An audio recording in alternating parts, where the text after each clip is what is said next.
예.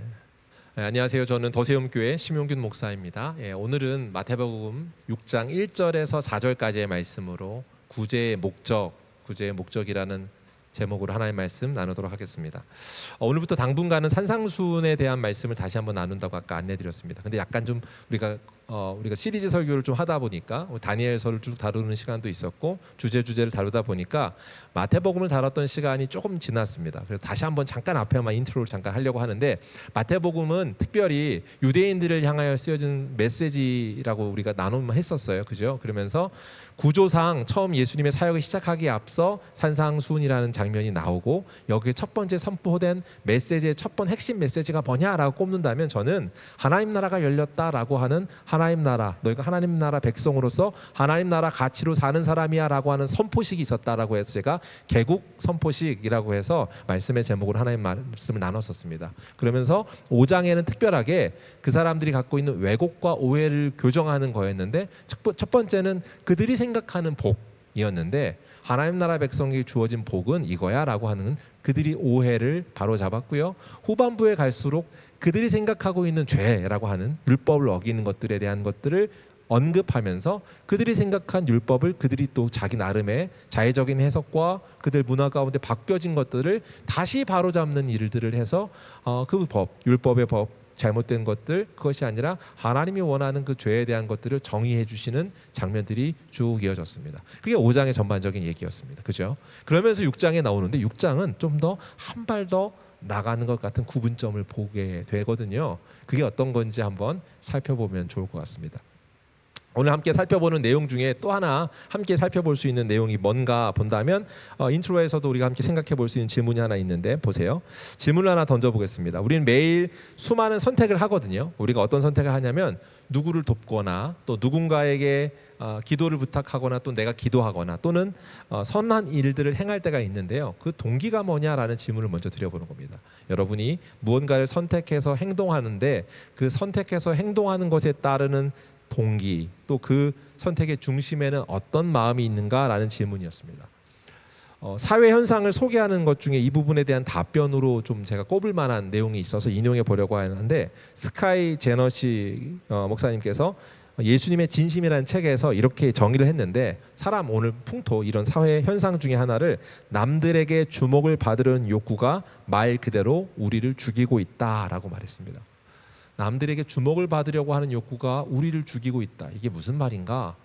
그 내용에 대해서 살펴보다가 예화로 든 내용이 이런 건데, 셀카를 찍다가 사망하는 사고가 있습니다. 여러분, 셀카 찍다가 사람 죽는다는 얘기 들어보셨어요? 실제 이게 뉴스로 크게도 있는데, 셀카를 찍다가 죽는 사고가 잇따르자 2016년도 인도에서는 인도 뭄바이시에서 16곳을 셀카 금지 지역으로 지정했다라고 돼 있습니다. 셀카 금지 지역으로 왜 지정했는가? 워싱턴 포스트지에서 최근 몇 년 사이에 죽었다라고 하는 사람을 세어보니까 250명이 셀카를 찍다 죽었답니다. 사실 근데 이 저자가 말하기는 250명의 몇 배는 될 거다. 왜냐하면 알려진 숫자가 그렇지 몇 배가 될 거다라는 말을 했어요. 그들이 죽는 건 왜 죽느냐? 대통령 보통 익사, 교통사고, 등등등 들짐승으로부터 죽는 건 이런 건데, 어떤 거예요? 자기들이 보여지는 모습에서 어떤 것들 영상을 찍고 또 그것들을 셀카를 통해서 뭔가를 알리고 자기를 나타내는 것을 하려다가 그냥 그렇게 그 위험한 상황이 되어버리는 지경이 이른 겁니다. 이것은 새로운 현대사회의 어떠한 특정 모습인데, 소셜 미디어를 통해서 자기의 모습을 보여지게끔, 근데 엄밀히 말하면 자기가 보여주고 싶은, 자기가 그리고 싶은 모습을 보여주는 것에 아마 포인트가 있을 겁니다. SNS에 내가 보여주고 싶지 않은 모습을 굳이 광고하거나 드러낼 필요는 없잖아요. 그죠? 그렇게 하는 게 하나의 풍토인데, 그걸 통해서 원하는 건 뭐냐면 좋아요를 받고 사람들의 칭찬, 격려 받는 것 통해서 자신의 가치를 정리하려 한다라는 게 그 골자 내용이었습니다. 이해가 되십니까? 현대 사회는 우리가 타인의 시선은 그리고 그것을 비교를 통해서 자기 존재 가치를 평가하는 시대가 됐다라는 거예요. 이런 소셜 미디어 시대를 통해서 그래서 새로운 가치가 생겼는데, 그게 뭐냐면 이런 것이 새로운 좋아요, 또 우리 관심, 그리고 또 팔로워가 생기는 걸 새로운 통화의 사회적 통화로서의 영향력을 발휘한다는 거예요. 그죠? 우리 돈만 그 파워가 있는 것이 아니라 이런 숫자, 팔로우 숫자가 어떻게 해요? 영향력을 행사하는 거. 그래서 인플루언서를 만들고 양산하고 또 그를 통해서 어떻게 해요? 외부의 인정을 더 갈구하게 되는 그 순환이 계속 일어나게 되는 사회다. 이것이 새로운 가치가 발생했다라는 내용으로 설명하는 겁니다. 동의가 좀 되십니까? 이전과는 다른 제가 표현상의 사회적 통화가 새로 생겼다라는 거예요. 그러니까 우리가 생각하는 것과는 또 다른 가치로 통화가 생기는 것들. 한 번 더 살펴보면 또 좋을 것 같은데 우리의 그런데 이런 상황 중에 이 세상에서의 가치라고 하는 것이 있는데 우리를 지명하여 하나님 부르신 하나님은 하나님 나라 백성으로서 너희는 어떤 존재다? 새로운 가치를 사는 사람이야 라고 말한 게 이제 우리가 말한 산상수훈의 시작이었단 말이에요. 맞죠? 새로운 가치로 사는 건데 여러분 어떤 가치로 사는가라고 하는 이 이야기. 그러니까 그건 뭐냐면 삶의 목표, 목적이 바뀌었다는 얘기거든요. 예. 삶의 목표, 목적이 바뀌었는데 그건 뭐냐? 마태복음 5장에서 우리 이미 살펴봤는데 5장에 나와 있는 하나님 나라 시민으로서의 다른 가치를 사는 사람, 우리의 목표점이 뭔가 기억하시나요? 예, 기억이 안 날 수 있을 것 같아서 가져왔는데 5장 18절의 말씀입니다. 우리 같이 한번 볼까요? 같이 읽겠습니다. 5장 16절입니다. 같이 읽겠습니다. 시작. 이같이 너희 앞에 비치게 하여 그들로 너희 착한 행실을 보고 하늘에 계신 너희 아버지께 영광을 돌리게 하라. 아멘. 하나님 나라의 백성의 어떠함의 행위, 행동 그리고 모든 것들의 근거는 뭐냐면 아버지의 영광을 위함이다라고 이제 가르쳐 주셨어요. 그러니까 새로운 가치인데 우리는 목표가 분명해. 하나님의 영광을 위해 사는 사람들이다. 믿으십니까? 할렐루야. 아주 놀라운 가치로 여러분 초대했습니다. 그런데 이게 마냥 기쁘지만 않은 것 같아요. 왜냐하면 나는 내가 추구하는 가치도 나쁘지 않거든요. 그걸 교정해 주는 것이 산상수훈의 설교고 오늘 말씀도 저와 여러분이 한번 이걸 살펴보면서 다시 한번 확인해 보면 좋겠습니다. 그런데 앞서 이야기했던 것과 달리 오늘 본문에서는 어쩌면 이 사람들도 새로운 가치라고 할 수 있는 이 중요한 기준점을 가지고 있었던 사람들 같아요. 무슨 말이냐? 오늘 유대 당시 상황으로 가보면 이 사람들도 사람의 이목받는 것이 중요하다고 가치 있다고 생각한 사람들의 이야기가 나옵니다. 이목받는 것이 왜 중요한가? 그들의 입장에서 충분히 생각할 법한 이야기인데 오늘 장면으로 한번 돌아가 보시면 마태복음 6장 1절인데 그들의 모습을 이렇게 말하고 있습니다. 같이 읽을까요? 시작. 사람에게 보이려고 그들 앞에서 너희 의를 행하지 않도록 주의하라. 그리하지 아니하면 하늘에 계신 너희 아버지께 상을 받지 못하느니라. 아멘. 오늘부터 이제 3주 정도 이야기하는 내용은 앞에는요 죄라는 거 복인데 너희가 잘못 오해한 복은 이거야 가르쳐줬고 니들이 생각하는 죄라고 하는 범위는 요 정도인데 이를테면 뭐 그러니까 살인하는 거라고 하는데 네가 마음으로 살인이야 이런 것들을 가르쳐주고 재정립했단 말이에요. 마태복음 앞에 산상수훈에서 그러니까 죄에 대한 것까지를 재정립했는데 오늘부터는 어떤 거냐면 우리가 생각할 때 경건이라고 생각하는 것들을 재정립합니다. 무슨 말인가 하면 우리가 생각하는 구제는 경건의 대표적인 일이죠. 그죠? 신앙생활의 모습이에요. 그리고 또 하나 다음 주에 나오는 기도에 관한 것, 그 다음에 금식에 관한 것 이런 것들은 경건에 관한 부분들이잖아요. 근데 그 부분에 있어서도 교정을 해요. 뭔가 잘못된 것들이 앞에는 이해가 되는데 이 부분도 문제란 말인가? 라는 생각이 드는데 그럼 바른 경건은 무엇인가? 라는 주제로 3주간 한번 이 주제 하나하나의 내용을 살펴보면 유익할 것 같습니다. 한번 보시죠. 오늘 말씀에 그러면 오늘 문제라고 하는 것은 뭐냐면 구제를 하는 사람들에 대한 이야기를 하고 있는데 그 문제를 뭐라고 하냐면 사람에게 보이려고 그들 앞에서 너희 의를 행하지 않도록 주의하라. 여기서 뭘 말하고 있어요? 사람들 앞에 드러난 의로운 삶. 우리는 하나님의 영광으로 사는 삶이라고 했는데 목표 방향이 달라졌어라는 걸 지적하는 것 같긴 해요. 그죠? 근데 그 구체적인 내용이 어떤 것이었을까 설명하는 건데 6장에 이제 2절 계속 설명할 거예요. 좀 이따 본문을 찾아볼 테지만 6장 2절에 보면 그들이 했던 행동 중에 하나는 뭐냐면 나팔을 불지 말고라고 한단 말이에요. 그러니까 나팔을 분다라는 거예요. 여러분 나팔을 분다는 말은 우리도 좀 뭐 보통 이해하는 표현이기도 하고 관용적인 표현인데 어떤 일을 하고 나팔 불다 이게 뭐예요? 자신이 한 행동을 막 드러내고 과시하라는 것 같은 것. 근데 우리도 그런데 그렇게 과시하려고 하는 행동을 보고 그가 진짜 선행이야 이렇게 생각하지는 않잖아요. 예를 들어서 전시행정적인 어떤 무언가를 과시적 선행을 하고 정치적 행동 때문에 가서 열심히 이렇게 봉사를 한 다음에 사진을 막 찍고 그런 걸 보면서 저 사람은 정말로 성실하게 진짜 선행을 하는 사람이야 이렇게 생각하지는 않잖아요. 그죠? 그러니까 그 사람들이 나팔 분다라는 개념 중에 우리가 생각하는 것처럼 드러내고 보여준 것 그거 하지 마라는 수준은 아닐 겁니다. 그건 일반적인 우리가 사회적인 도덕적 관념에서도 그것을 우리가 어떻게 보면 존경한다거나 그것을 또 부러워하는 또 따르고자 하는 팔로우하는 모습들은 아닐 거니까요. 자, 그러면 이 나팔불다라는 것에 대한 것들이 뭘까라는 걸 좀 더 깊이 생각해보고 상고하는 게 아마 이 예수님께서 말씀하신 본의를 아는 데 도움이 될 텐데, 나팔불다라는 말은 사람들 앞에 떠벌리다라는 뭐 비유적 의미입니다. 근데 이것은 이제 아까 말한 것처럼 뭐 국회의원이 어디 가서 뭐 한 다음에 사진 한 장 찍고 가고 그런 식의 수준은 아닐지언정 이 마음은 사람 모두에게 있는 내면에 있는 마음입니다. 동의가 되시나요? 내가 한 행동을 누군가가 알아줬으면 하는 마음이 우리 마음 가운데 있기 마련이기 때문에요. 그렇지 않은가요? 이상적인 그 알아줌이 어떤 걸까 생각해 봤는데, 나는 말하지 않습니다. 난 내가 오늘 선행을 하고 구제를 한 거거든요. 구제를 했는데 이 구제한 거를 난 구제했어 라고 말하지 않는데, 나는 말하지 않았는데 나도 말하지 않았지만 뒤에서 은근히 돌아서 미담으로 전해지기를 바라는 마음이 우리에게 있다는 겁니다. 그렇지 않은가요? 너무 어려운 말을 했나요? 네, 그렇게 미담이라는 게 나는 나팔 불지 않았는데 저절로 나팔이 불어져서 미담으로 들려져서 그가 구제했대 라는 마음이 전해지는 거를 원하는 게 인간의 본성이고 우리의 마음 가운데 있습니다. 그죠? 그런데 그럼 질문이 생기는 거예요. 그러면 그렇게 선행하는 일이 나쁜 거냐라는 질문이 생깁니다. 지금 이걸 지적하고 있는데 그게 나쁜 거냐는 말이에요. 패션 마취가 들어요. 왜? 라는 질문이 들기도 하고요. 선행을 사실 그렇게 하면서 알려져야지만이 좀 더 미담이 좀 나와야 다른 사람도 동기부여가 되고 동참할 수 있는 긍정적인 효과가 있지 않나요? 라고 질문할 수도 있습니다. 그렇죠? 그런 질문들을 할 수 있는데 이 질문에 대해 이렇게 생각할 수 있어요. 간단히 짚고 넘어가면 다른 일을 돕는 거잖아요 라고 생각하지만 예수님은 그걸 지적하셨어요. 그런 문제가 있는 건데 왜 그러냐? 이건 앞서 우리가 성경을 봤던 관점을 쭉 이해할 때 좀 더 쉽게 이해할 수 있습니다. 결론부터 말하면 이 마음의 행동은 구제라는 포장지로 내 명예욕을 채우는 일을 하고 있기 때문입니다. 사람들의 명예욕으로 사람들을 어떻게 대상으로 삼는 거냐면 명예욕을 채우는 대상으로 도구로 여기고 있다라는 거예요. 본의가 무슨 말인가? 우리가 앞서 살펴본 걸 한번 생각해 보세요.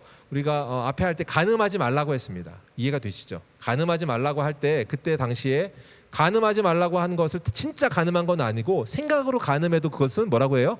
간음한 거라고 했습니다. 그럼 우리가 이렇게 말한단 말이에요. 이 논리를 말할 때 실제로 벌어진 일이 아니고 그 사람한테 피해가 안 갔는데 왜 죄예요? 라고 생각하는데 죄라고 분명히 했어요. 이유는 뭐냐면 그가 하나님의 백성으로 사랑하는 존귀한 자인데 너는 그 대상을 그 존귀함의 존재로서 여기지 아니하고 어떻게 한 거예요? 나의 욕구를 채우는 도구로 생각한 거야. 그러면 그건 죄야 라고 명확하게 구분지어서 알게 해주셨습니다. 그거와 동일하게 지금 아무 현상도 안 하고 그게 피해가 준 게 없는데요 라고 하지만 1차적으로 우리의 마음 가운데 그를 어떻게 한 거예요? 하나님의 존귀한 사람으로서 나와 동등된 사람이 아니라 점차 어떻게 되는 거예요? 내가 명예욕을 채우고자 하는 도구로서 그를 사용하는 것, 그것이 첫 번째 1차적인 문제라고 말하는 겁니다. 좀 더 보면서 이거 외에도 논리적으로 더 살펴볼 것들이 있으니까요. 그렇게 생각하는 것들이 1차로 지금 현상에서 큰일이 벌어지지 않을지언정 점점 그게 어떻게 죄악으로 가는지를 더 살펴보는 거예요. 전에도 우리 한번 살펴봤는데 우리가 음행하는 마음, 우리가 간음하는 마음을 머리로만 짓지면 결국에 어떻게 그것이 행동으로 이루어지는 것까지를 염두하고 우리에게 그 일들을 하지 말아야 되는 것 가르쳐 줬던 성경의 말씀들을 기억하시죠? 약간 기억이 안 나면 다시 돌아가셔서 설교 영상을 참고하시면 조금 더 도움이 될 수 있습니다. 자, 무튼 이게 뭐예요? 이 욕구가 죄라는 겁니다. 이 욕구가 무서운 건데 지금 우리가 잠깐 말을 하면 다다음 주는 뭐라고 했어요? 다음 주는 기도를 가지고 얘기하고 다음 주는 금식에 관한 것들 성경이 본문을 얘기하는데요. 사람의 이 욕구가 얼마나 크냐면 하나님마저 그런 도구로 사용하려고 합니다. 내가 경건한 사람처럼 보이기 위해서 기도라는 것을 통해 어떻게 해요? 이 포장지를 통해 기도라는 포장지로 하나님을 도구화합니다. 나의 도구로 삼는 기만하는 행위들을 하는 거. 이게 사람의 마음, 욕구. 자, 한번 보세요. 그리고 또한 두 번째로 아까 말한 것처럼 은밀하게라고 한 답을 이미 그리 주시는데 사실은 우리가 선행을 하고 사람들을 독려할 겁니다 라고 할 때 우리가 드러나지 않고도 얼마나 할 수 있는 일입니다. 사실 본의가 그거라면 사람들에게 동기부여를 주고 좋은 일들을 같이 참여하게 하고자 하는 것이라면 얼마든지 내가 드러나지 않고도 할 수 있다. 보통 교회에서는 한 사람 개인으로서 어떤 구제를 하거나 하지 않고 교회 이름으로 할 때 그렇게 하죠. 이유가 뭡니까? 내가 드러나는 것이 아니라 교회를 통하여서 내가 감추고도 얼마든지 그것이 가능하다는 것, 그죠? 그런 것들이 충분히 방법이 있음에도 불구하고 이 일을 하는 데에는 내 마음에 작동하고 있는 나의 욕구가 있다는 걸 인정해라, 이겁니다. 이해가 되셨습니까?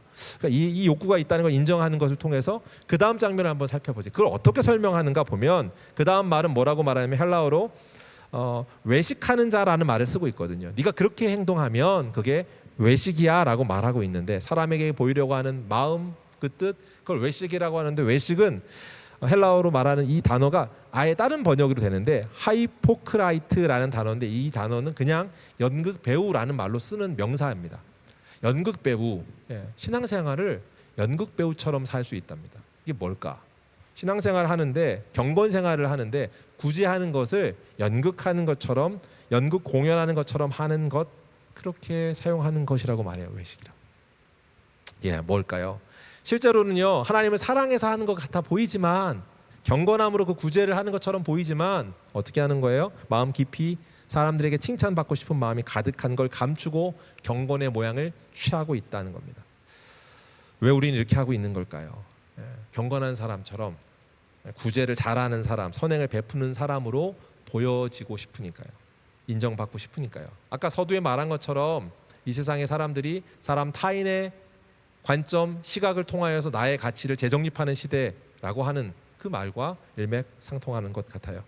우리에게 우리 마음 가운데 칭찬과 사회적 지위, 그 격려, 그것을 통해 자기 정체성을 새로 정립하려고 하는 좋은 이미지로 구축됐으면 하는 바람의 마음 때문에 갖는 행동입니다. 예수님께서는 그래서요, 이것을 지적하면서 구제할 때 나팔 불지 말고 자신의 의로움을 사람들에게 과시하면서 인정받고자 하는 외식하는 태도로 하지 말라고, 그걸 버리라고 말하고 있습니다. 한번 떠올려 보세요. 이 사건이 왜 이렇게까지 지적하고 있는지. 사도행전 5장에 가보면 초대교회에 이런 장면이 하나 나오죠. 우리가 아는 아나니아 삽비라 사건입니다. 그들은요, 다른 누군가가 공동체를 위해 구제하는 것에 참여하고 있는 모습을 볼 때 마음에 어떤 마음이에요? 부러운 마음이 들었습니다. 그가 존경받는 모습에. 그래서 그들이 땅을 팔아 그 하나 교회에 전부인 양 내놓았는데 사실은 일부를 감추고 내놨죠. 그런데 그 일부를 감춘 것이 뭐가 문제냐라는 것을 우린 잘 알고 있습니다. 무슨 말이에요? 그들이 의식한 건 누구예요? 하나님의 그런 평가가 아닌 사람의 평판을 얻고자 한 것이었습니다. 그죠? 사람들이 어떻게 보는가라는 것을 통해서 그들이 거짓 행동을 했어요. 하나님은 이것을 죄라고 미워하시고 그들이 죽음이라고 하는 놀라운 아주 끔찍한 결과를 맞이하죠. 사도행전에 나와 있는 이 사건을 통해 베드로가 그 내용의 본의, 사람의 마음에 가지고 있는 그 본의가 뭔지를 지적하는 장면이 나와요. 5장 3절입니다. 사도행전 5장 3절인데요. 같이 한번 읽어볼까요? 시작. 베드로가 이르되 아나니아야, 어찌하여 사탄이 내 마음에 가득하여 내가 성령을 속이고 땅값을 얼마로 감추었느냐. 외식하는 마음의 근원을 뭐라고 말하고 있습니까? 사탄의 종노릇하고 있는 거라는 겁니다. 뭐예요? 사탄이 마음에 어떻게 해요? 가득하다. 뭐예요? 우리가 갖고 있는 그 우리 욕구가요, 틈을 만들어줘서 우리에게 사탄이 뛰어놀 수 있는 놀이터를 만드는 거랍니다. 우리 마음에. 너희 마음 가운데 그 상황 가운데 노출시키는 것이라고 성경이 지적하고 있어요. 사랑하는 성도 여러분, 주님이 우리 겉모습뿐만 아니라 우리의 내면 마음 알고 계세요. 우리의 헌신에 진실하지 않다면 아무리 겉모습이 좋아 보여도 그 구제하는 행동 하나하나가 하나님 앞에서 의미가 없다라고 말하고 있습니다. 질문하는 거예요. 당신의 구제는 어디를 향하고 있습니까? 사람인가요? 아니면 하나님의 은혜 아래, 하나님의 뜻 아래 그 감사함으로 하는 자연스러운 반응인가? 아니면 우리가 어디, 당신의 예배, 우리의 예배가 누구의 영광을 위함인가? 하나님의 영광을 위함입니까? 아니면 자기 영광, 내가 경건해 보이기 위한 무언가의 행동, 태도인가? 자기 만족과 나를 충족시키기 위함이었다면 여러분, 기대하지 말랍니다. 기대하지 말라. 무엇을 기대할 수 없나? 오늘 성경에서 말하고 있는 건 그 하나님 나라, 하나님 백성의 원리로 사는 사람들에게 보이려고 하는 의미에 대한 정의일 터인데 2절 말씀을 한번 같이 읽을까요? 2절 말씀입니다. 2절 말씀에 기대하지 말라는 말인데 한번 읽겠습니다. 시작. 그러므로 구제할 때 외식하는 자가 사람에게서 영광을 받으려고 회당과 거리에서 하는 것 같이 너희 앞에 나팔을 불지 말라. 진실로 너에게 이르노니 그들은 자기 상을 이미 받았느니라. 여기서요, 받았다라는 말은 아페초라는 헬라어 쓰고 있는데 총액을 다 받고 영수증까지 받았다라고 하는 것을 내줄 때 쓰는 겁니다. 그러니까 지불이 다 끝났다라는 걸 말하고 있는 거예요. 지금 이미 받았다라는 거 경제 용어인데 대가 지불 완료라는 말을 말하고 있는 겁니다. 지금 이 말은 아버지에게 받을 상이 없다라는 말을 하고 있는 거죠. 지불되었기 때문에요. 사람에게 칭찬받는 것, 그것이 이미 너에게 줄 것이 없는 것이 된 거야 라는 말을 하는 거죠. 원리는 잘 압니다. 그러나 우리가 또 하나 우리 마음 가운데 그 마음이 드는 것도 사실입니다. 왜냐하면 사람의 칭찬과 격려가 위로가 됩니다. 그죠? 사람의 칭찬과 격려가 위로가 되고 또 힘을 얻어서 또 다른 일을 하는데 동력이 되기도 합니다. 그런데 문제는 이 인정이 일시적이고 공허하다는 것입니다. 일시적이고 공허할 뿐만 아니라 진정한 만족을 주지 못해요. 왜냐하면 첫 번째 칭찬을 받잖아요. 그 칭찬을 받게 되면 이 정도 수준의 레벨의 칭찬을 받았으면 그 다음에 칭찬을 받으면 이 똑같은 레벨을 받으면 이 자극이 똑같이 오면 우리는 그걸 자극이라고 생각하지 않죠. 더 큰 레벨의 격려와 칭찬이라고 하는 것들이 필요해집니다. 그러면 어떻게 되냐면 문제는 그것이 그렇게 이루어지지 않을 때 우리에겐 불편한 마음이 들어요. 또 하나 아까도 말한 것처럼 사실은 이 미담이라고 하는 거는 어떻게 해줄 때 우리가 좀 뿌듯해요. 은근히 뒤로 몰래 알려졌을 때, 그죠? 그리고 그 구제했다는 사실이 뒤로 이렇게 알려졌을 때 내가 마음이 뿌듯한데 문제는 이런 겁니다. 미담이 퍼지지 않아요. 그때 어떤 마음이 들어요? 진짜 내가 이렇게 열심히 했는데 이 구제했는데 이거 열심히 구제한 거를 미담이 안 나오네라고 하면 마음 가운데 어떤 마음이 들어요? 불편하다. 그리고 사람의 격려가 끊어지면 오히려 그 자극이라고 더 큰 무언가가 없지 않을 때 불편, 불만 그런 것들이 양산된다. 불평을 양산하는 것이다. 이렇게 얘기할 수 있죠. 마찬가지로 이런 상황에서 다른 차원의 칭찬과 격려가 있습니다. 그게 뭔 말입니까? 인간의 격려, 칭찬이 일정 수준을 채우지 못하고 계속 높아져야 되지만 그 더 큰 격려가 우리에게 주어지지 못하지만 무한의 격려로 한없이 부어주는 격려와 칭찬을 아낌없이 줄 수 있는 분이 있습니다. 하나님이십니다. 하나님만이 온전히 우리가 상상할 수 없는 수준의 무한의 어떤 레벨 1, 2 이런 숫자를 헤아릴 수 없는 그것으로 부어주시기 때문에 그분의 칭찬, 격려, 그분의 사랑, 그분과의 친밀한 관계됨은 우리를 목마르게 하지 않습니다. 믿으십니까? 이 차이를 성경이 지금 말하고 있기 때문에 새로운 나라 백성인 너희에게 라고 하는 말씀으로 조목조목 가르쳐 주고 계신 거예요. 그러면 이제 질문이 생기고 해답은 뭔가라는 생각이 드는데 주님은 답을 또 주십니다. 주님은 답을 어떻게 주시냐면 올바른 구제, 그럼 그건 뭔가라는 답인데 성경의 올바른 구제를 3절에 이렇게 말합니다. 한번 같이 읽어볼까요? 같이 읽겠습니다. 시작. 너는 구제할 때 오른손이 하는 것을 왼손이 모르게 하여. 네, 너무 잘 아는 또 우리 지혜서의 말씀에 들어있는 말씀이에요. 오른손이 하는 일을 어떻게 해요? 왼손이 모르게 한다. 근데 문제는 여러분 오른손이 하는데 왼손이 모르게 하라는 게 가능한가요? 오른손이 하는데 왼손이 모르게 한다. 그러니까 말 뜻은 뉘앙스는 알아요. 그만큼 은밀하게 하고 그렇게 해야지 티내지 않고 하는 거야 라는 정도로 이해할 수 있는지 모르겠지만 이 말은 구체적으로 그냥 그렇게 쓰고 있다면 그 의미도 한번 살펴봐야 돼요. 무슨 말인가? 오른손이 하는데 왼손이 모를 수 없습니다. 왜냐하면 내가 알기 때문에. 내 오른손이고 내 왼손이기 때문에. 그러면 내 오른손이 했는데 모르고 왼손이 모르게 하려면 어떻게 해야 돼요? 누가 몰라야 되는 거예요? 내가 몰라야 되는 거예요. 이해가 되십니까? 내가 한 선행을 내가 잊어버려야 됩니다. 내가 한 선행을 나조차도 잃어버릴 때, 다시 말해 은밀하게 한다는 것의 첫 번째 의미는 그 대상을 선행을 하고 그 대상을 내가 한다는 걸 알리지 않는 것 필요해요. 대상에 대한 것도 필요해요. 그러나 그 주체인 나도 나를 그것에 매여 있지 않게끔 하라는 말씀입니다. 내가 한 선행에 내가 묶여 있지 않게 하는 것. 왜냐면요, 사람이 선행을 하고 나서 우리가 구제를 한 다음에 어떤 마음이 들어요? 기록에 남겨둡니다. 내가 오늘 누구누구에게 어떤 사람들에게 밥을 사줬어. 아니면 내가 뭘 했어. 섬겼어. 내가 그 일에게 이렇게 플로잉을 했지 라고 할 때 두고두고 생각한다. 그게 인간이랍니다. 그런데 하나님이 그걸 말해요. 그 기록조차 그 기억조차 지우라. 만일 선행을 계속하고 있다면 내가 선행을 했지라고 하는 것, 그걸 계속 떠올리면 그게 나에게 해롭기 때문에, 그게 나에게 어떻게 보면 그 기쁜 그 일에 계속 지속할 수 없는 장애가 되기 때문이에요. 감사한 마음으로 선행을 할 때요, 이걸 잊어버리면 매번 처음 하는 선행 섬김처럼 기쁜 마음으로 할 수 있습니다. 잊어먹으면, 그렇죠? 계속 지속할 수 있는 복의 동력이 되기 때문입니다. 일기장에 기록하듯이 만약에 남겨두면 그 축복의 기회로 가는 통로를 막을 뿐만 아니라 내 마음에 놀이터를 만들어 줍니다. 누구의 놀이터요? 사단이 뛰놀 수 있는 놀이터 틈을 만들어 준다고요. 이 말씀에 대한 것들을 제가 기억할 때 떠오르는 분이 있습니다. 제가 예전에 목회했던 교회 목사님인데 손학풍 목사님이셨는데 지금 이미 소천하셨습니다. 제가 이제 동역하던 당시에 2000년 초반에만 해도 그분이 이미 60대 후반이셨으니까, 중후반 되셨던 분이니까 지금은 뭐 살아계셔도 100세가 아마 넘으셨을 것 같아요, 느낌에. 근데 그런 어른이셨는데 그분이 하셨던 기도가 제가 인상적입니다. 그분이 이런 기도를 하셨어요. 성도들을 위해 기도해주면 이렇게 기도하셨는데, 이렇게 한 거 뭐냐면, 하나님, 우리 성도들이 행한 선행을 잊어버리는 복을 더하여 주옵소서. 그가 잊어버리고 언제나 처음 하는 마음으로, 감사하는 마음으로 의로운 행동, 구제와 섬김을 지속하는 분들이 되게 하옵소서. 제가 참 인상적인 기도였습니다. 근데 제가 어린 마음에 구제를 계속하라고 독려하기 위해서 이 기도를 하시나? 라는 생각이 들어서 식사 자리에서 한번 여쭤봤어요. 이렇게 목회자 식사했는데 토요일 날 제가 사무실에 있는데 전도사님 밥 먹을래요? 하고서 나가서 밥을 먹었는데, 밥 먹는 중에 제가 그분한테 여쭤봤는데 그 내용인즉슨 이런 거였습니다.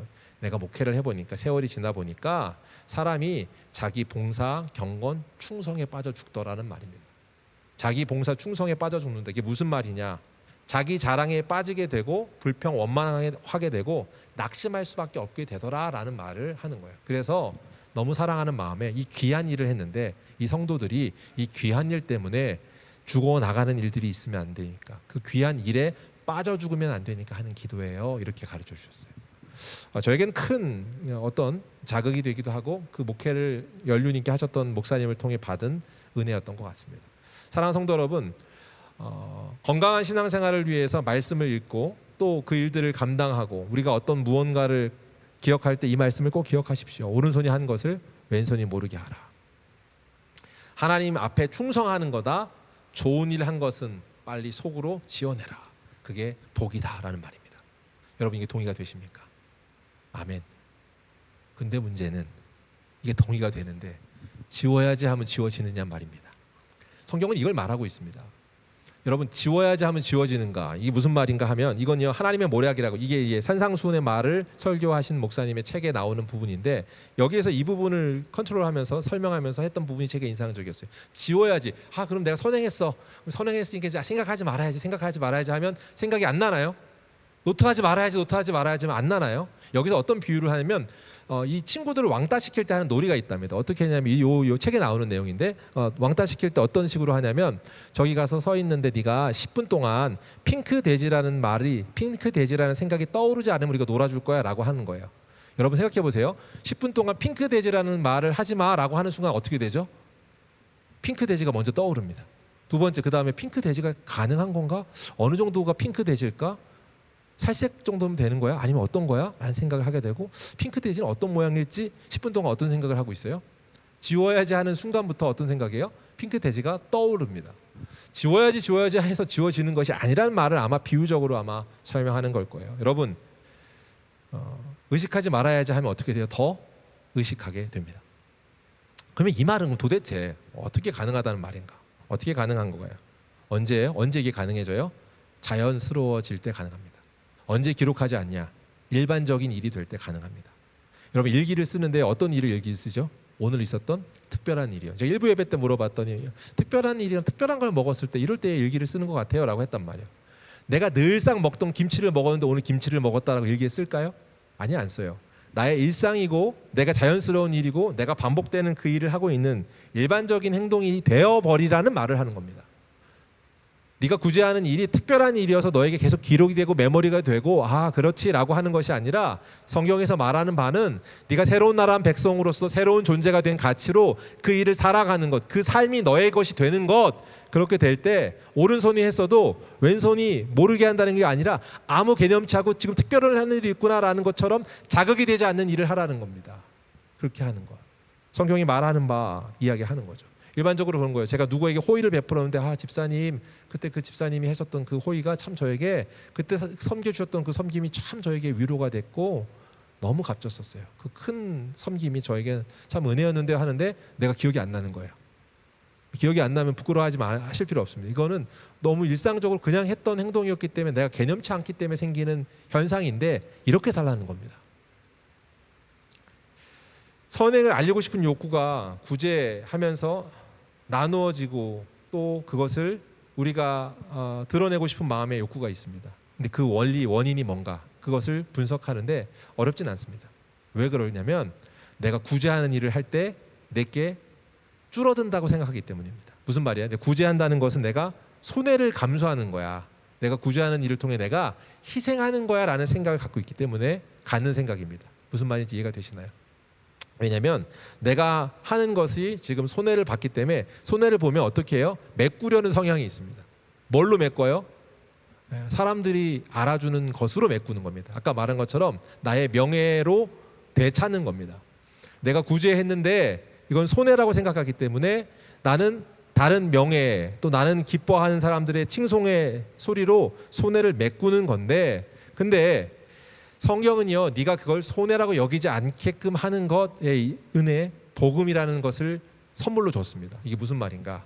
복음은요, 성경이 말해요. 무엇을 말하고 있습니까? 우리에게 주어진 모든 것이 거저 주신 은혜라고요. 여러분에게 있는 모든 것이 은혜, 거저 주어졌다면 어떻게 하는 거예요? 내가 이것을 사용하고도 손해봤다라는 생각을 하지 않는 겁니다. 한번 생각해 보세요. 제가 여러분들에게 맛있는 걸 오늘 살 거예요. 맛있는 걸 사는데 제가 손해라고 보지 않는 방법이 하나 있습니다. 그건 뭐냐면 여러분들에게 맛있는 걸 사는데 법카로 사면 됩니다. 그죠? 법카로 사면 여러분 손해라는 생각이 들어요? 안 들어요? 네, 안 들어요. 안 드나요? 안 들어요. 원래 돼지고기 사줄 거였는데 제가 여러분 소고기도 사줄 수 있습니다. 왜요? 손해라고 생각하지 않기 때문에. 은혜의 원리는 뭐냐면요. 여러분에게 주어진 것이 거저 주어진 값없이 주어진 선물이라는 걸 알 때 여러분은 인색하지 않고 아 이것이 나에게 거저 주어진 은혜였구나라는 것 때문에 구제하는 것이 특별한 일이 되지 않는다라는 것을 가르쳐주고 있습니다. 말씀에 증언하는 바에 우리에게 주는 첫 번째 도전은 너의 삶에 주의 은혜로 부어진 그 사실 그 은혜로 갖게 된 이 모든 것들을 믿음으로 고백하고 인정하느냐라는 질문을 던지는 겁니다. 사랑하는 성도 여러분, 거저 주신 은혜에 잊지 않고 기억할 때 우리 마음껏 내 것이 아니기에 하나님께 드릴 수 있는 것, 그것이 하나님 축복이라고요. 아까 뭐라고요? 일상 자연스러움이 되는 것, 내 것이 아니라는 걸 아는 것이라고 했어요. 근데 세 번째, 성경은 뭐라고 말하냐면 반복해서 1절에도 그렇고 4절에도 그렇고 하나님이 갚으시는 것에 대한 설명을 하고 있습니다. 그러니까 무슨 말이냐면 이것을 우리가 마땅히 기쁘게 할 수 있는 이유와 근거 중에 하나는 이것을 갚으시는 이가 하나님이기 때문입니다. 여기서 여러분 포인트 제가 어디다 뒀어요? 갚으시는 애 뒀어요? 하나님에 뒀어요?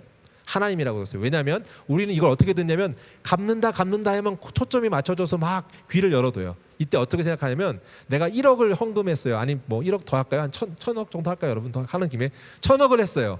그러면 아깝잖아요. 하나님이 갚으실 거니까 한 1조, 100조 그 이상으로 갚으실 수 있는 분이라는 걸 내가 하나님이니까 라고 생각하면서 갚으신다에 막 함몰되어 있습니다.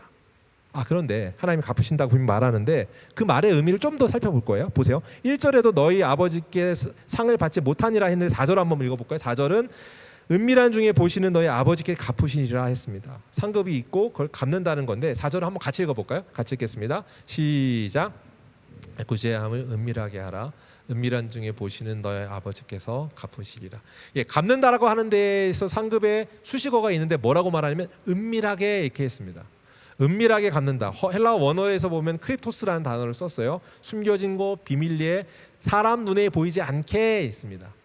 사람 눈에 보이지 않게 내가 한 행동을 사람 눈에 보이지 않게 갚으신다라고 했는데 사실 이건 하나님의 성품과 은밀하게라는 단어가 하나님을 묘사할 수 있는 단어예요. 왜냐하면 그분은 우리가 다 이해할 수도 없고 사람의 눈으로 헤아릴 수 없는 분입니다. 믿으십니까?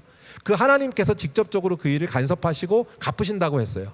그럼 여기에서 그분이 갚으신다라고 하는 것에 가장 중점된 포인트는 우리가 생각하는 1억이니까 하나님 100억으로 갚으실 거야. 아 그래 갚으신다고 했으니까 갚겠지라고 하는 것보다 더 큰 걸로 갚으십니다. 더 큰 걸로 갚으세요? 무엇으로 갚으시나요?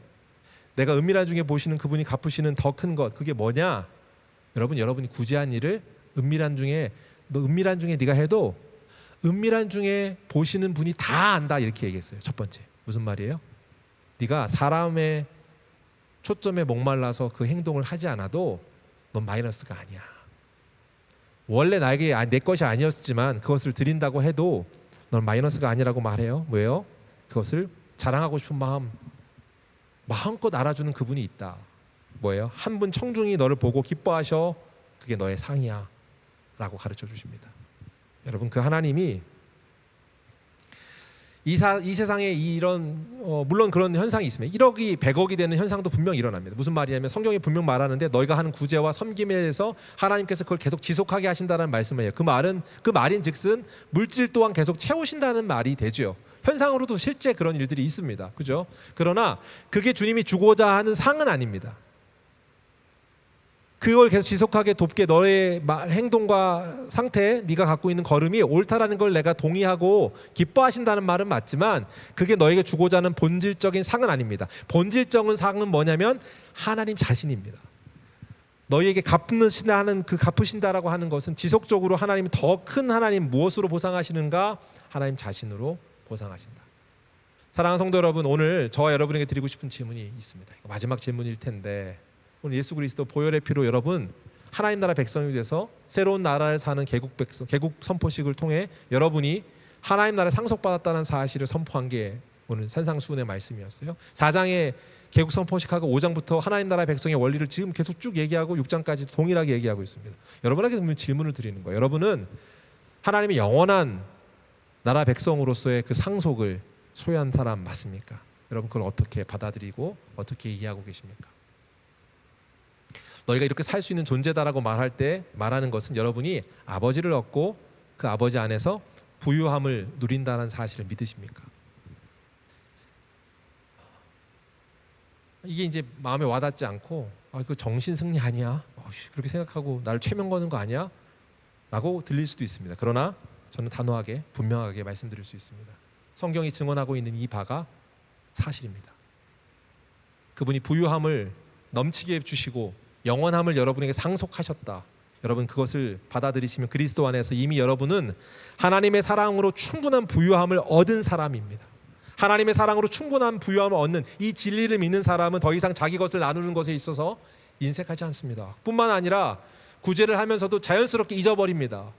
뿐만 아니라 이것이 일상이 되고 반복이 되어 내 삶이 되어서 잊어버려지는 것뿐만 아니라 사람들의 칭찬에 목말라 하는 것이 아니라 한 분 바라보고 있는 청중 하나님을 볼 수 있는 눈이 마음이 열리게 되는 복이 있습니다. 성경이 증언하는 이것은 사실입니다. 그리고 그 일이 여러분 마음에 부유함을 가득 채워 그분 안에 풍요로움을 누리는 이전의 삶과는 다른 새로운 삶을 살게 되는 걸음이 시작되는 줄 믿습니다. 사랑하는 성도 여러분, 그리스도 안으로 오십시오. 그리스도 안에서 진짜 부유하게 만드시는 그분을 통하여서 좋아요, 칭찬, 가치의 세상의 그 새로운 그 가치에 목말라 힘들어하며 외로워하는 삶이 아닌 누구보다 풍요롭게 풍성하게 살면서도 자유로우는 저와 여러분 되길 주의 이름 축복합니다. 이것이 하나님 나라 백성의 방식입니다. 사람이 보지 않아도 괜찮아요. 오직 하나님만 아시면 충분합니다. 이게 오늘 성경에서 말한 오늘 구제에 대한 하나님의 말씀인 줄 믿습니다. 마지막 질문을 드리면서 여러분 한번 1분 결단하면 좋겠습니다. 당신의 구제는 어디를 향하고 있나요? 당신의 예배는 누구의 영광을 위한 것인가요?